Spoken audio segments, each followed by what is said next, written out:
আচ্ছা, ধূমকেতু, এই যে সেই ধূমকেতুর কথা বলছিলাম যে 3.5 লক্ষ টাকার গাভী যে 32 লিটার একবার পেয়েছি, এবারে যে 28 লিটার দুধ পেয়েছি। এখানে ভেজাল হওয়ার মতো কিছু নাই যদি আমি ভেজাল না করি। তো সেই উদ্দেশ্য থেকেই যে এটা আল্লাহ প্রদত্ত, যদি একটা বাছুর আল্লাহ পছন্দ করে দেয় সেটাই আল্লাহ প্রদত্ত, যদি 1 লিটার দুধ হয় সেটাও গড গিফটেড, ব্যাপারটাও এরকম। আর কেঁদো না বাংলার কৃষক, ফোটাও মুখে হাসি। তোমরা দেশের আসল নায়ক, বলবে বিশ্ববাসী। বন্ধুরা, এই গ্রামেরই একটি গৃহবধূ সাবিনা ইয়াসমিন, তিনি মাত্র 15 বছর বয়সে এই গ্রামে বউ হয়ে এসেছিলেন। তখন ক্লাস 8-এ পড়তেন। 4টা গরু নিয়ে একটা ডেয়ারি খামার শুরু করেন। তখন তার পুঁজি ছিল মাত্র 5 লক্ষ টাকা। ছোটো করে একটা ঘর করেছিলেন এবং তিনি ডেয়ারি খামার করেছিলেন। পাশাপাশি তিনি ঢাকাতে প্রিন্টিং এবং প্যাকেজিংয়ের কিছু ব্যবসা শুরু করেন। তা ঢাকা শহরে তো আসে প্রিন্টিং প্যাকেজিংটা আছে, ওই তার যে প্যাকেটগুলো আছে, ঢাকার যে অভিজাত যে মিষ্টির দোকানগুলো আছে, বিশেষ করে প্রিমিয়াম সুইট লেভেলের এবং যে অভিজাত মিষ্টির দোকানগুলো আছে, ম্যাক্সিমাম দোকানগুলোতে কিন্তু তার তৈরি প্যাকেট সেখানে সরবরাহ করা হয়। আমরা আজকে সাবিনা ইয়াসমিনের কাছে গল্প শুনবো, সে কীভাবে তার এই ডেয়ারি খামার গড়ে তোলা, সেই 5 লক্ষ টাকা নিয়ে তার শুরু। 6 বছরের তার এই ব্যবসায়িক জীবনে তিনি কিন্তু এখন কয়েক কোটি টাকার কিন্তু সম্পদ তৈরি করে ফেলেছে। তা আমরা আসলে সেই সাবিনা ইয়াসমিনের কাছে শুনবো যে তার এই স্বাবলম্বী হওয়ার গল্পগুলো। সাবিনা আপা, আপনি কয়টা গরু নিয়ে শুরু করেছিলেন? আপনার জীবনের গল্পটাকে শুনতে চাই। আসসালামু আলাইকুম, আলহামদুলিল্লাহ, জি ভালো আছেন আপনারা? জি। আসলে আমি 5টা গরু দিয়েই শুরু করেছিলাম। আমার বাবা ছিলেন একজন পুলিশ অফিসার, তিনিও গরু ভালোবাসতেন। তো এই গরু বাছুর আমাদের পারিবারিক থেকেই এই ভালো লাগা মন্দ লাগাটা, তো ভালো লাগা থেকেই আসলে আজকে আমি এখানে এসে এটা করার উৎসাহটাও পেয়েছি আল্লাহর রহমতে। এখন আমার যে এই প্রজেক্টে 5টা থেকে শুরু করে আমার এখন 56টা অলরেডি হয়ে গেছে গরু। তো আচ্ছা, আপনার এখানে কেমন দুধের গরু আছে? আমি আসলে কি, অনেকেই বলে যে এত আছে তত, সেটা না। আমার এখানে সর্বোচ্চ আমি বলি একটা গাভী আছে শুধু, সে 28 থেকে 32 লিটার দুধ আমাকে দিয়েছে, আমি পেয়েছি। কিন্তু যখন আমি কিনেছিলাম তখন তারা বলেছিল এটা 38 লিটার 40 লিটার দুধ দেবে, কিন্তু সেটা হয় নাই। আমি নিজে পেয়েছি 28 লিটার।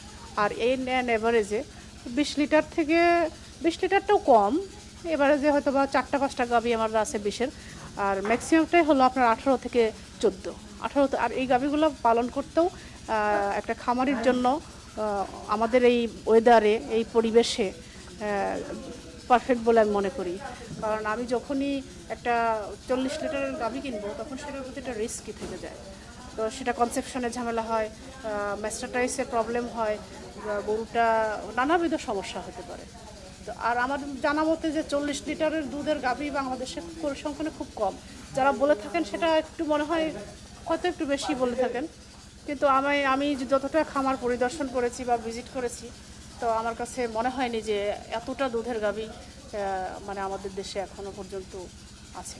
সেই কোয়ালিটি গাভী দেখলে কিন্তু বোঝা যায়। আপনি একটা করে আমার গাভী দেখেন, এখানে আমার প্রত্যেকটা গাভী আপনাকে 16, 18, 20 আপনি মানে এটা আমার অ্যাভারেজে এই দুধের গাভীটা আছে। আর শুধু এক্সেপশনাল কেস একটা গাভী আছে, সেটা হলো 28 লিটার পেয়েছি আমি দুধ, আর একদিন মাত্র কোনো ভাগ্যক্রমে 32 লিটার পেয়েছি হয়তো বা এইটুকুন বলার জন্য, যে বলার সুযোগটা পাওয়ার জন্য, কিন্তু সে আর কখনো 32 লিটার দুধ হয়নি। গরুগুলো এখন আপনার খামার আছে, এগুলোকে নিজের খামারে? আমি কিছু তো কালেকশন করেছি, যেমন এই যে বাচ্চাগুলি দেখেন, যে এই বাচ্চাগুলি আমার মা হয়ে যাচ্ছে। আমার ওই সাইডের যে শেডে বাচ্চাগুলো দেখলেন, আমার খামারের বাচ্চাগুলি, তারা কিন্তু অলরেডি মা হওয়ার পথে চলে আসছে। তো এভাবে করেই আমার কিছু আমার নিজের থেকেই তৈরি হয়ে আছে। আমি কিছু কালেকশন করেছি এবং এখনও আমি যদি ভালো কিছু পাই আমি কালেকশন করার আমার আশা আছে। শুধু আজকেই নয়, যদি আমার খামারে আল্লাহ 500 গাভীও দেয়, যদি আমার চয়েসে কখনো কোথাও ভালোটা চয়েস হয়, আমি সেটা নিই। আপনি কেন গরু বিক্রি করেন? গরু বিক্রি না করলে তো আমার বিজনেস টিকবে না, তাই না? আমি তো সবগুলো গরু রেখে দিলে তো আমার বিজনেসটা হবে না। তো সাম অফ কিছু আমি গরু সেল দিই।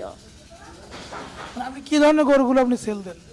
আমার এখানে যা আছে, যে যেটা পছন্দ করবে যে আমি এইটা নিতে চাই, আমার এখানে এরকম নাই যে আমি এটা বিক্রি করব, এটা করব না। আমার এখানে যেটা, তবে যে এক্সেপশনাল কেস যেটা বললাম যে 28 লিটার দুধের গাভী, ওকে আমি বিক্রি করব। ওকে ওটা ছাড়া এখানে যেটা পছন্দ হয়, যত লিটার দুধ দেখে তারপর ওকে পছন্দ হয় সে সেটা নিতে পারবে। কিন্তু তার কাছে আপনি বিক্রি করবেন কেন? এই কারণেই বিক্রি করবো, কারণ আমিও তো একশো সময় ভালো ভালো লাগা থেকে নিয়ে আসছি, আর এখনও আল্লাহর রহমতে আমার অনেক হয়ে গেছে। আগামীতে আমার প্রায় আরও 20টা গাভী রেডি হয়ে যাবে, আমার বাচ্চাগুলো যেগুলো আছে। তো সেক্ষেত্রে আমি একটা গাভী দিব, তাতে আমি এই কার্পণ্যটা যদি আমি করি, তাহলে আরেকটা খামার কীভাবে সে আরেকজন ভালো গরু দিয়ে করবে। আমরা বাছুরে প্রতিদিন কি পরিমাণ দুধ খাওয়ান? আমার প্রথম 3 মাস আর কি, একটা বাচ্চা ও 6 লিটার করে দুধ খায়। তারপরে 3 মাস পর থেকে তাকে দিচ্ছি 4 লিটার। তারপরে সে যখন মুখে দানাদার খাবার পেয়ে যাচ্ছে, তখন 1-2 লিটার দুধ খেলেই সে খায় না। সে যে 6 লিটার দুধ খাচ্ছে, আপনি নিশ্চিত হচ্ছেন কি? এই নিশ্চয়তাটা আমি এখনো আসলে দিতে পারছি এইভাবেই, কারণ আমার দেখা যাচ্ছে যে একটা গাভীতে আমার 16 লিটার দুধ দিচ্ছে, আমি সর্বোচ্চ তার থেকে 10 লিটার দুধ নিচ্ছি।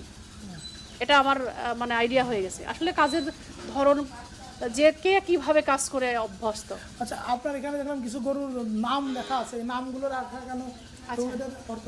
আচ্ছা, নামগুলি হলো, আমার একটা বিশেষত্ব হলো, যেমন আমি এই গরুটার নাম রেখেছি মহুয়া। দেখেন এই গরুটা, দেখেন আপনি, মানে কত সুন্দর একটা চেহারা, মোহনীয় একটা চেহারা। এই চেহারাটা সুন্দরের কারণে আমি ওকে মহুয়া নাম রেখেছি। দুধটা কতটুকু? এইবার সেকেন্ড বাচ্চা দিয়েছে, তো মাশাআল্লাহ এবার সে 18 লিটার দুধ দিয়েছে। কিন্তু গতবার আমি কিন্তু 13 লিটারের বেশি দুধ পাইনি। মানে খুব খুব খুব সুন্দর একটা গাভী এটা। এরপরে যে ধূমকেতু। আচ্ছা, ধূমকেতু, এই যে সেই ধূমকেতুর কথা বলছিলাম, যে 3.5 লক্ষ টাকার গাভী, যে 32 লিটার একবার পেয়েছি, এবারে যে 28 লিটার দুধ পেয়েছি। তো আমি যখন গাভীগুলো কালেকশন করেছিলাম, আমার একটু প্রবলেম হলো বাসে জার্নিতে। তো আমি যেখানে যাই, বাই এয়ার অথবা ট্রেন, তো ট্রেনে করে আমি বিভিন্ন জায়গায় গিয়ে গরুগুলো যখন কালেকশন করছি, তখন কোন ট্রেনে গিয়ে কোন গরুটা কিনেছি, তখন আমি সেটাকে ওই ট্রেনের নামটাই আমি ওদেরকে অ্যাপ্লাই করেছি। আর ধূমকেতুটা হলো একটা বড় নক্ষত্র। হ্যাঁ, ওই ধূমকেতুটা অনেক বড় নক্ষত্র, তা আমার খামারের একটা নক্ষত্র ধূমকেতু। চিত্রাটাকে, এই যে চিত্রা, এই যে, আর ওর নাম কেন? দেখেন না, ওর ওর বডিটাই তো চিত্রায়িত, মানে বিভিন্ন মানে স্টাইলিস্ট বডি, তো সেজন্য আমি ওকে চিত্রা রেখেছি। আর চিত্রা একটা ট্রেনও আছে, রাত 9টার সময় যশোর থেকে যায়, সকালবেলায় ঢাকা থেকে আসে, ওই চিত্রা ট্রেনেও আমি এসেছিলাম। এই তুরাগ, তুরাগও একটা ট্রেনের নাম। যমুনা একটা স্নিগ্ধা, এই দ্যাট ইজ দ্য স্নিগ্ধা হলো, এই স্নিগ্ধার অনেক সুন্দর একটা গাভী, এত কোয়ালিটিফুল গাভী, মানে ওই ধূমকেতুর থেকেও এর কোয়ালিটিটা অনেক ভালো, যে এত দুধের গাভী। হ্যাঁ, মানে আপনি চিন্তা করতে পারবেন না, দুধটা একটা কালেকশন হয়ে গেছে, দ্যাটস ওয়াই আপনি ওর মিল্ক প্লেসিংটা দেখতে পাচ্ছেন না, সেখানে আমি ওকে স্নিগ্ধা বলেই রাখছি।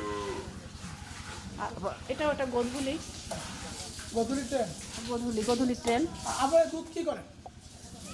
দুধটা এখন আপাতত এই মার্কেটেই যাচ্ছে, তো আমার ইন ফিউচার প্ল্যান, আমি এটা ঢাকাতে নিয়ে যাব। আপনি তো নিশ্চয়ই দেখেছেন আমার যে বিজনেসগুলো আছে ঢাকা শহরের, সুইট ফ্যাক্টরি রিলেটেড বিজনেস, তো সেখানে তারাও আমার ফার্মটা ভিজিট করে গিয়েছে, তারা আমার এখান থেকেই ছানা নিয়ে যাবে। এই ডেয়ারি খামার করার পিছনে আপনার মূল উদ্দেশ্য কি, এবং এই ডেয়ারি খামার করে ভবিষ্যৎ পরিকল্পনা কি? ডেয়ারি খামারটার মূল উদ্দেশ্য হলো যে, আসলে আমি চাই যে, মানে সততার সাথে যদি ব্যবসা পরিচালনা করি, কারণ 1 লিটার দুধ যদি গাভীর থেকে আমি পাই, এই দুধটা সম্পূর্ণই আল্লাহ প্রদত্ত। এখানে ভেজাল হওয়ার মতো কিছু নাই, যদি আমি ভেজাল না করি। তো সেই উদ্দেশ্য থেকেই যে, এটা আল্লাহ প্রদত্ত, যদি একটা বাছুর আল্লাহ পছন্দ করে দেয়, সেটাই আল্লাহ প্রদত্ত, যদি 1 লিটার দুধ হয়, সেটাও গড গিফটেড, ব্যাপারটাও এরকম।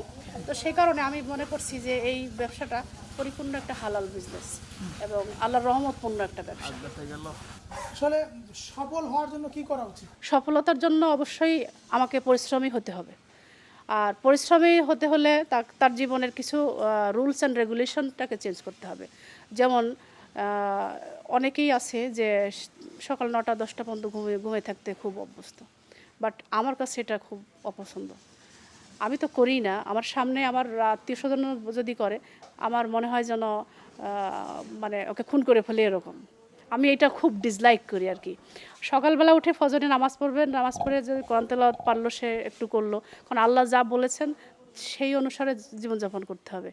তবে অবশ্যই তার মাঝে সফলতা আছে, আমি নিজে তার বিশ্বাসী এবং তার প্রমাণ আছে আমার কাছে। আপনার ভবিষ্যৎ প্ল্যানিং?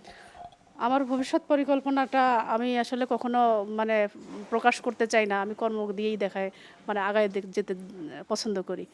তো যেহেতু প্রশ্ন করে ফেলছেন, ভবিষ্যৎ পরিকল্পনা আমি এই বয়সে যতটুকুন বিজনেসে আমি অগ্রসর হয়েছি, তো কিছুটা হলেও তো আসলে বোঝা যায়, এটা আপনারা কেউ অন্যভাবে নিয়েন না। তো আমি এইটুকুন বয়সে ততটুকুন সফলতা আল্লাহ আমাকে দিয়েছে। আর ইন ফিউচার আমাকে যদি আল্লাহ আর 10টা বছর হায়াত দেন, আর এই কর্মশক্তি যদি আমাকে দিয়ে রাখেন, নট অনলি বাংলাদেশ, আমি বিশ্বের কাছে এই এগ্রোতে মহিলা উদ্যোক্তা হিসাবে, প্রধান নারী হিসাবে আমি নিজেকে প্রতিষ্ঠিত করতে আশা করি, যদি আল্লাহ সেই আশাটা পূরণ করেন আর কি।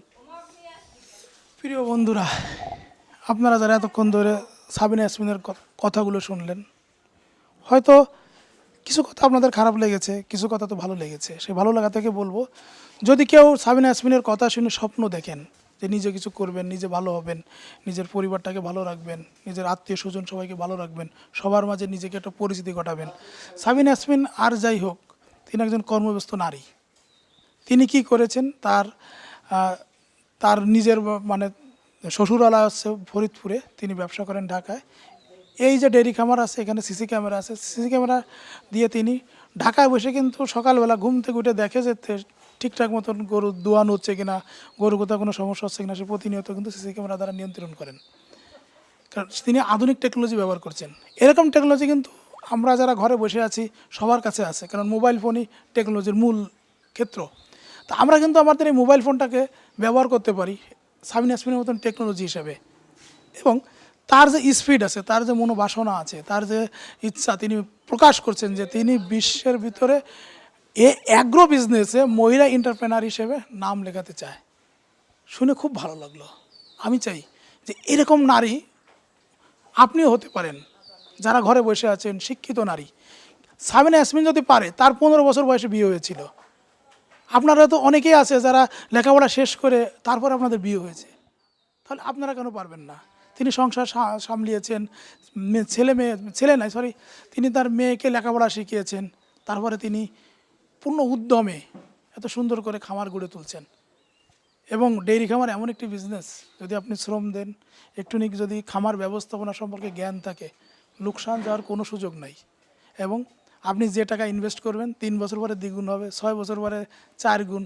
যদি আপনি 10 লাখ টাকা নিয়ে একটা ডেইরি খামার শুরু করেন, যদি খামার ব্যবস্থাপনা সম্পর্কে আপনার একটুখানি জ্ঞান থাকে, যদি পরিশ্রম করেন, 10 বছরে আপনি 1 কোটি টাকার মালিক হবেন, যেটা পৃথিবীতে আর কোনো বিজনেসে পারবেন না।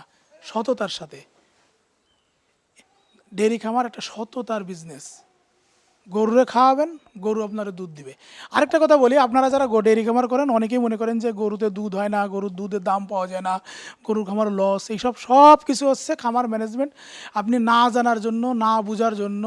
এখন আমাদের যে মার্কেটটা ওয়ার্ল্ড ওয়াইড ওপেন, আপনাকে তথ্য প্রযুক্তি সম্পর্কে জানতে হবে, বুঝতে হবে যে কতটুকু খাবার খাওয়ালে কতটুকু দুধ হয়, আপনার খামারে কী করে একটা ভালো বাছুর তৈরি করা যায়। সাবিনা আপা বলেছেন যে তিনি প্রতিটা বাছুরকে 6 কেজি করে দুধ খাওয়ান। আসলে তিনি 6 কেজি দুধ খাওয়ান, যেভাবে তিনি খাওয়াচ্ছেন এটা কিন্তু মানে টেকনিক্যালি বলি বা এটা কিন্তু সায়েন্টিফিক না। তিনি যদি এটাকে ফিডারে করে 6 লিটার দুধ খাওয়াতেন, তাহলে কিন্তু তার বাছুরের স্বাস্থ্য আরও ভালো হতো। যেটা আপনারা আমেরিকান ডেইরিতে দেখেন, নাহার ডেইরিতে দেখেন, যারা ফিডারে করে দুধ খাওয়ায়, মার থেকে দুধ খাওয়ায় না, তাহলে কিন্তু আরও ভালো হতো।